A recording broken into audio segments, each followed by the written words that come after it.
Conducirnos por distintas direcciones en realizar ese objetivo que me puse. Por ejemplo, lavar los dientes.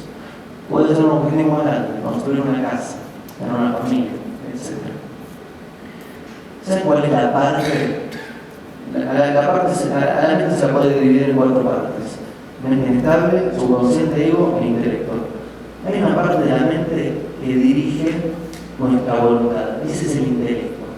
La diferencia de este vehículo, por ejemplo, llamado cuerpo humano con esta vela, es que los espíritus encarnados en esta vela quizás no pueden elegir, y lo que hay acá puede elegir, pero tiene un intelecto, puede dirigir su voluntad, puede elegir qué hacer, puede definir objetivos y mover el vehículo. A ver, quizás todo lo manifestado, todo lo que entra acá, visible e invisible, tiene espíritu. Si no tiene espíritu, no es posible que esté acá. Y quizás todo lo manifestado son vehículos. Este no es el único vehículo. Desde los densos a los más sutiles, todos son vehículos. Las nubes son vehículos. La luz es un vehículo. El aire es un vehículo. Pero hay diferencias de estos vehículos. Los espíritus en esta vela no pueden elegir. Los espíritus en este micrófono no pueden elegir. En esta pancarta no pueden elegir. En este agua no pueden elegir.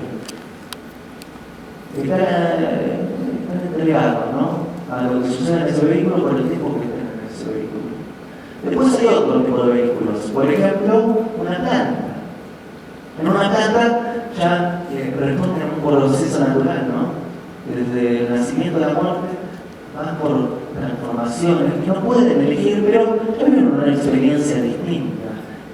Una semilla, una explosión de la semilla, el nacimiento propio, el nacimiento. El gallito, que es un tronco, que el pimpollo, que la flor, que el árbol, que los animales no tienen intelecto, los caballos no tienen intelecto, no pueden elegir, no pueden decidir, nosotros sí podemos.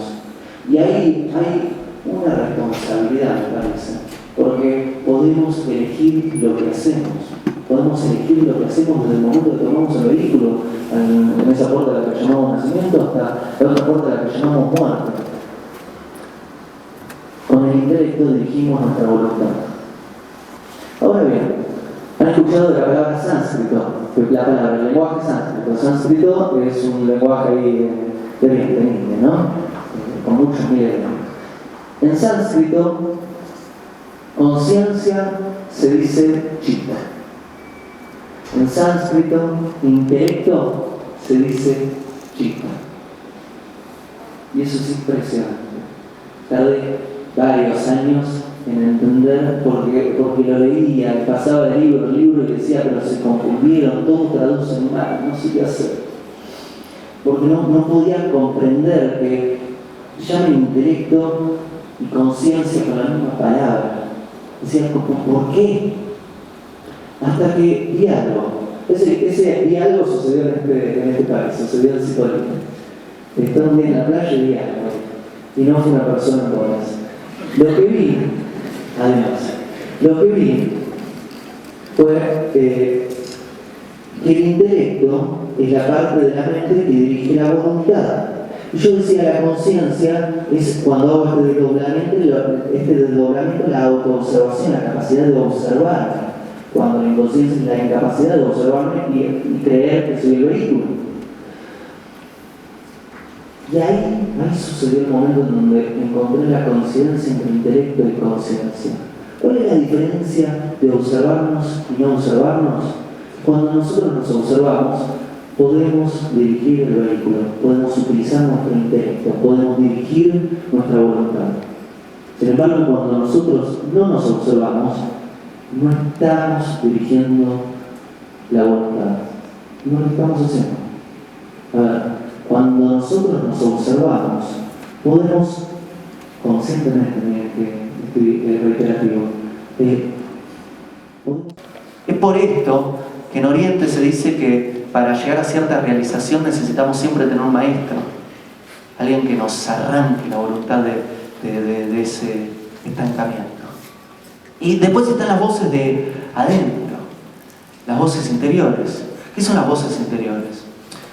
Les dije intelecto. Otra parte de la mente, el subconsciente, es donde guardamos memorias e instintos cuando hablamos del perro. Otra parte, el ego. Olvidemos nuevamente de definir a las cosas como bien y mal. No digamos que el creador se equivocó, ¿no? Eso es rarísimo, que decimos esto está bien y esto está mal, vos te equivocaste. El ego no está bien que esté, lo pusiste pero te equivocaste. La mente, mala. Ego, malo. Temor, malo. Apéndice, malo, y lo sacamos. Quizás todo está por algo ahí, que nosotros no le entendamos la utilidad todavía. No quiere decir que se hayan equivocado, sino que estamos intentando descubrir cómo funciona esto. A ver, el ego lo que encontré es que es la identificación que tengo con la imagen de yo mismo. Es la identificación que tengo con la imagen de la que creo que soy yo mismo. Esa identificación es la que agarra. Es lo que creo que soy, cómo me defino. Y con ese ego agarro desde el vehículo mental los cuerpos y tomo un vehículo, me encarno y vivo una experiencia a la que llamo vida. Sin ego, quizás mi nariz estaría por allá, mis ojos por allá, mi brazo por allá, Se me ocurrió otra cosa, pero no lo voy a hacer. Estaría todo desarmado, ni siquiera existiría ese brazo y todo eso porque no podría agarrarlo. Y el ego toma, agarra. ¿Y qué sucede? Subconsciente, les dije, el baúl donde guardamos las memorias e instintos. Ego, la identificación que tengo con la imagen de yo mismo, es mi yo mental, quien creo que soy yo. Inocentemente es el vehículo, pero también hay algo de mi yo. Y defino el vehículo. ¿Y qué sucede? Yo les dije, cuando no hay autoobservación, ustedes, no hay intelecto, no hay voluntad que dirija su accionar en el mundo, sino que ustedes son dirigidos por las voces. Esas voces son las voces de afuera, alguien que les dice qué hacer, ustedes van, o las voces de adentro. Las voces de adentro quizás es un juego que sucede entre el subconsciente y el ego. El subconsciente, un baúl, el ego, una identificación. ¿Y qué hace el ego? No solo se identifica por las cosas de afuera, los objetos de observación, sino también se identifica por las memorias ancladas en el subconsciente. Entonces, toda esa memoria la define como yo. Entonces, si yo digo algo que ustedes lo vinculan con una memoria de sufrimiento, se enojan conmigo. Si yo digo algo que ustedes lo vinculan con una memoria de placer, me sonríen. Si yo hago algo que a ustedes les parece mal, porque tienen una memoria de que eso no es correcto, se enojan conmigo. Se sacó los zapatos en el escenario, ¿no? Ahí está, miren. Esto no sé si está bien con la moral. Igual me viene bien. Se sacó los zapatos. Lo voy a esconder para que no huela a queso. Se sacó los zapatos, qué inmoral, ¿no? Y quizás eso no está bien para memorias ancladas en el subconsciente y un ego identificado con eso. Y ahí ustedes no están decidiendo. Ahí lo que ustedes están haciendo es ser dirigidos por reacciones, por las voces de adentro. Creo que cuando hay autoobservación podemos crear este bicho al que llamamos conciencia. Que la conciencia es una autoobservación y empiezo a crear esto es lo que llamamos conciencia. Y sé que esto es un vehículo, pero a la vez lo observo y no me identifico tanto con el vehículo, sino que siento, lo cuido, lo protejo, lo mejoro, pero me voy expandiendo. Quizás en ese momento puedo cristalizarme y en el momento que el cuerpo se baja de la tierra, yo puedo, no necesariamente lo bajo de la tierra, son ideas, son solo ideas. Esto tiene que ver con cosas de este cuerpo mental. Ahora bien, volvamos a esto del ego y de estos vehículos que me gustó. Yo les dije un cuerpo físico, un cuerpo sexual, un cuerpo emocional, un cuerpo mental más sutil. Y que no son distintos cuerpos, sino son la misma cara del mismo cuerpo, pero en distintas dimensiones. Vamos con eso. Y que están en movimiento, que esto es un proceso en constante cambio, que mi cuerpo físico está todo el tiempo transformándose y los otros cuerpos también. ¿Qué quiere decir? Que todo esto se está moviendo, físicamente, sexualmente, emocionalmente, mentalmente. Ahí está. ¿Y qué pasa? Imaginémoslo, ¿no? Esto es una gran actividad para la imaginación porque no la ven, no lo ven. Estos vehículos están hechos a molde. ¿Qué quiere decir? El vehículo físico es el resultado del molde construido por el vehículo sexual, emocional y mental.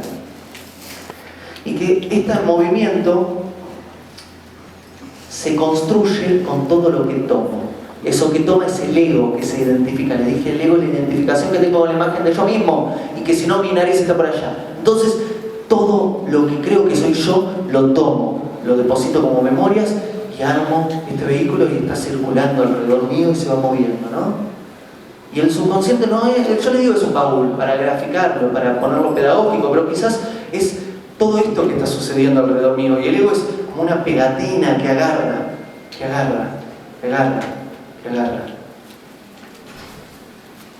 Siendo así, todo lo que voy a hacer, todo lo que actúo, responde a estos cuerpos. Y siendo así, quizás analicemos distintas cosas de esta manifestación. A ver, la enfermedad. ¿Han escuchado una palabra llamada enfermedad? ¿Qué pasaría si esta manifestación no se equivoca, ¿no? Dios no se equivoca, la esencia no se equivoca. Y nosotros estamos tomando un vehículo que viene perfectamente equipado para nacer sano, vivir sano y morir sano. Que no hay algo malo y bueno, sino que todo está ahí por algo.